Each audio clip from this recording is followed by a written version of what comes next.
So guys ये है Nokia का नया स्मार्टफोन नोकिया X30 5G जिसको कल इंडिया में ऑफिशियली लॉन्च कर दिया है। लॉन्च तो कल हुआ था दोस्तों, बट प्राइस इसकी आज रिवील की गई है और इस प्राइस को देखकर मैं हैरान हूँ। सच में दोस्तों मैं काफ़ी हैरान हूँ। नोकिया कैसे काम करती है, क्या करना चाहती है, यह बिल्कुल समझ से परे है। चले तो चांद तक, नहीं तो शाम तक, कुछ ऐसी कैटेगरी में इस फोन को इंडिया में लॉन्च किया गया है। कहने का मतलब यह है कि फोन बिका तो भी ठीक है, नहीं बिका तो भी ठीक है। लंबे टाइम बाद नोकिया ने कमबैक किया था तो लगा था अच्छी प्राइस पे आएगा, बट नहीं। 8GB 256GB के सिंगल एक मॉडल में लॉन्च हुआ है दोस्तों, जिसकी प्राइस 48,999 रुपीज रखी गई है। ऑलमोस्ट 50,000 रुपये का ये फोन इंडिया में लॉन्च हुआ है, जो कि मेरे हिसाब से काफ़ी ज़्यादा। ऐसा कहने का सबसे बड़ा कारण यह है कि इस फोन के अंदर कोई भी चीज़ें ऐसी नहीं दी गई है जो कि अपनी प्राइस को काफ़ी अच्छी तरीके से जस्टिफाई करता हो। तो गाइस अगर आप इस फोन को खरीदने की सोच रहे हो तो हाथ जोड़ता हूँ, जितना हो सके इस फोन से आप लोग दूरी बना के रखो। मतलब नहीं लेना है। क्यों नहीं लेना है, क्या कारण है, इस वीडियो में सारी चीज़ें अच्छे से एक्सप्लेन करने वाला हूँ। इसके अलावा यहाँ पे कौन कौन से ऑफर्स देखने को मिल जाते हैं और इसका सेल कब से स्टार्ट होगा इसकी भी जानकारी दूंगा। तो लाइक, सब्सक्राइब, शेयर जो भी करना होगा दोस्तों कर दीजिएगा, लेकिन उससे पहले आप इस वीडियो को पूरा देख लीजिए। पहले दोस्तों मैं आपको इसके कंप्लीट स्पेसिफिकेशंस बता देता हूं। तो गाइस इस फोन के अंदर 6.43 इंच का FHD प्लस AMOLED डिस्प्ले दिया गया है, जहां पे स्मूथनेस के लिए 90 हर्ट्ज का फास्ट रिफ्रेश रेट भी देखने को मिलता है। 700 निट्स का यहां पे पिक ब्राइटनेस भी दिया गया है और डिस्प्ले के ऊपर कॉर्निंग गोरिल्ला ग्लास विक्टर्स का प्रोटेक्शन भी लगा है।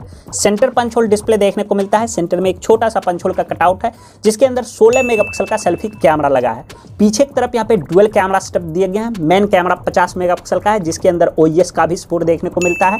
एंड दूसरा कैमरा यहाँ पे 13 मेगापिक्सल के दिए गए हैं, जो कि एक अल्ट्रा वाइड एंगल लेंस है। 4200 मिली एम्पेयर की इस फोन के अंदर बैटरी लगी हुई है, जिसको चार्ज करने के लिए यहाँ पे 33 वोल्ट की फास्ट चार्जिंग का सपोर्ट भी दिया गया है।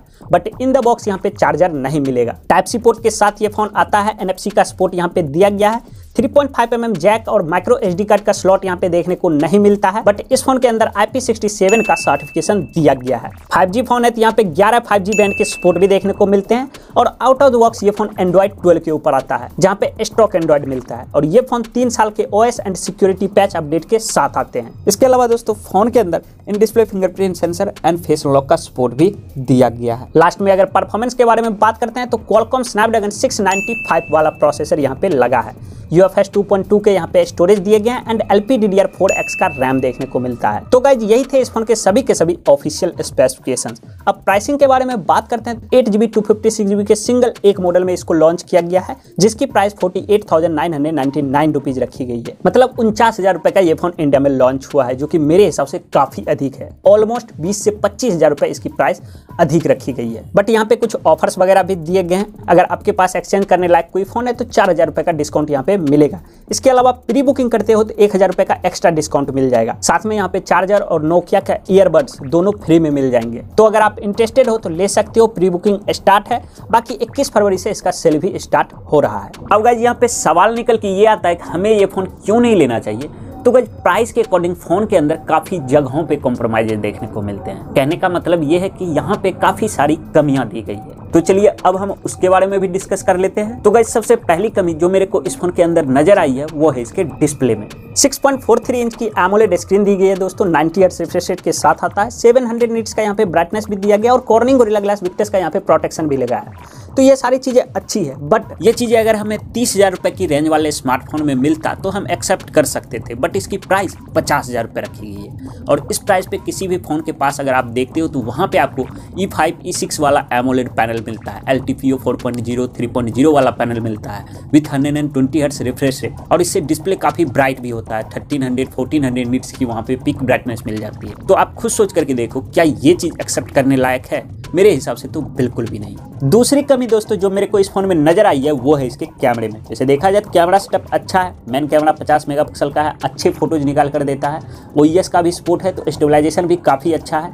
बाकी अल्ट्रा वाइड सेंसर से भी आप अच्छे फोटोज निकाल पाओगे क्योंकि 13 मेगापिक्सल का सेंसर लगा है और सेल्फी कैमरा भी काफ़ी अच्छा है। बट दिक्कत है दोस्तों इसके वीडियोग्राफी में। आपको यहाँ पे फ्रंट एंड बैक दोनों कैमरे में मैक्सिमम 1080p वीडियो रिकॉर्डिंग का ही ऑप्शन मिलेगा। रियर कैमरे से आप 30 एंड 60 FPS दोनों पर वीडियो रिकॉर्डिंग कर सकते हो और फ्रंट में आप 30 FPS पे 1080p वीडियो रिकॉर्डिंग कर सकते हो। तो आप खुद डिसाइड करो क्या इसका कैमरा सच में अपनी प्राइस के हिसाब से अच्छा है या फिर नहीं, क्योंकि इस प्राइस पे किसी भी फोन को उठा के देख लीजिए। मैं कोई पर्टिकुलर एक फोन के बारे में बात नहीं कर रहा, किसी भी फोन के पास अगर आप देखते हो तो वहां पे आपको मिनिमम 4K वीडियो रिकॉर्डिंग का ऑप्शन देखने को मिलता ही है, 30 एंड 60 FPS दोनों पर भी। तो अगर आपको वीडियो रिकॉर्डिंग करना पसंद है, स्पेशली 4K वीडियो रिकॉर्डिंग करना चाहते हो, तो ये फोन आपके लिए बिल्कुल भी नहीं है। अब तीसरी कमी के बारे में बात करते हैं तो दोस्तों वो है इसका प्रोसेसर, क्योंकि इस फोन के अंदर स्नैपड्रैगन 695 वाला प्रोसेसर लगा है, जो कि एक प्रॉपर बजट सेंट्रिक प्रोसेसर है। पावरफुल है, बट ये चिपसेट अभी के टाइम पे 14 से 15,000 रुपए की रेंज वाले स्मार्टफोन के आसपास भटकता है, और नोकिया यहाँ पे 50,000 रुपए के फोन में ये प्रोसेसर लाई है, जो कि मेरे हिसाब से तो बिल्कुल भी अच्छी चीज नहीं है। और इसी वजह से इसके कैमरे से आप 4K वीडियो रिकॉर्डिंग नहीं कर सकते हो, क्योंकि ये processor maximum 1080p video recording को ही सपोर्ट करता है। और मेरे हिसाब से देखा जाए तो इस प्राइस पे कम से कम नोकिया को मीडियाटेक डायमेंसिटी 9000 वाला प्रोसेसर देना चाहिए था, या फिर क्वालकॉम स्नैपड्रैगन 8+ Gen 1 वाला चिपसेट देना चाहिए था, ऐसा मुझे लगता है।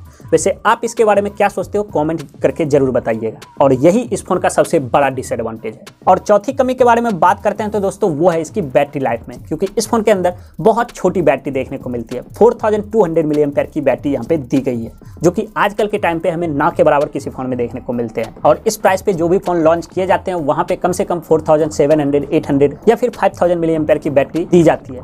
तो मुझे ऐसा लगता है कि नोकिया को भी यहाँ पे कम से कम 4500, 600 mAh की बैटरी देनी चाहिए थी। इसके अलावा चार्जिंग स्पीड भी कम है, 33 वोल्ट की फास्ट चार्जिंग को ही ये फोन सपोर्ट करता है। वैसे देखा जाए तो ये चीज कॉम्प्रोमाइज करी जा सकती है, बट दिक्कत ये है कि इन द बॉक्स नोकिया यहाँ पे चार्जर प्रोवाइड नहीं कर रहा है। जो लोग प्री बुकिंग करेंगे उसी को चार्जर मिलेगा। और लास्ट में दोस्तों जो मेरे को इस फोन में कमी नजर आई है वो है सॉफ्टवेयर में, क्योंकि आउट ऑफ द बॉक्स ये फोन एंड्रॉइड 12 के ऊपर ही आता है, जबकि अभी के टाइम पे देखा जाए तो जो भी फोन लॉन्च हो रहे हैं out of the box Android 13 वहां पे देखने को मिल रहे हैं, और नोकिया यहाँ पे Android 12 out of the box दे रही है, जो कि मेरे हिसाब से अच्छी चीज बिल्कुल भी नहीं है। वैसे देखा जाए तो नोकिया ने यहाँ पे 3 साल के OS and security patch update देने का वादा किया है, मतलब एंड्रॉइड 12 के साथ आते हैं तो एंड्रॉइड 13, 14, 15 तक के अपडेट यहाँ पे मिलेंगे। इसके अलावा इस फोन के स्पीकर में भी कमी नजर आएगी, क्योंकि फोन के अंदर आपको सिंगल स्पीकर ही देखने को मिलते हैं, जबकि 50,000 रुपए वाले सारे फोन में आपको स्टूडियो स्पीकर देखने को मिल जाते हैं। तो नोकिया को भी इस फोन के अंदर स्टूडियो स्पीकर देना चाहिए था। तो गाइस अगर आप इस फोन को खरीदते हो तो यहाँ पर आपको इन सारी चीजों में कॉम्प्रोमाइज करना पड़ेगा, इसलिए मैंने कहा कि इस फोन से जितना हो सके आप लोग दूरी बना के रखो। बाकी अगर 50,000 रुपए आपका बजट है तो उससे 3-4 हजार रुपए कम प्राइस पे OnePlus 11R जो कि अभी कुछ दिनों पहले ही लॉन्च हुआ है, उसका 12GB 256GB वाला मॉडल परचेस कर लीजिए। मेरे हिसाब से वो बेस्ट ऑप्शन रहेगा। तो गाइज बस इस वीडियो में इतना ही। पसंद आए दोस्तों तो वीडियो को लाइक कीजिए, शेयर कीजिए, और चैनल पे अगर आप नए हो तो सब्सक्राइब कीजिए। मैं मिलता हूँ अगले वीडियो में, तब तक के लिए जय हिंद।